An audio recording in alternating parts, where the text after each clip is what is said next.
स्वप्नील केकान इयत्ता 4थी, मयूर खाडे आणि शौर्य चोबे. सर्वांना नमस्कार. माझे नाव स्वप्नील नवनाथ केकान. मी इयत्ता 4थी शिकतो. माझ्या शाळेचे नाव जिल्हा परिषद प्राथमिक शाळा शाहूनगर. अध्यक्ष महोदय, पूज्य गुरुजन वर्ग आणि इथं जमलेले माझे छोटे मोठे बालमित्रांनो, मी जे तुम्हाला 2 शब्द सांगणार आहे ते तुम्ही शांत चित्ताने कवीशी माझी नम्र विनंती. आज 15 ऑगस्ट आपला स्वातंत्र्य दिवस. सारे जहां से अच्छा हिंदुस्तान हमारा.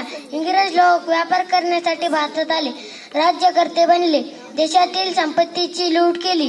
यातून सोडवण्याचे काम भगतसिंग, सुखदेव, राजगुरू, सुभाषचंद्र बोस, गांधीजी, लोकमान्य टिळक या क्रांतिकारकांनी केले.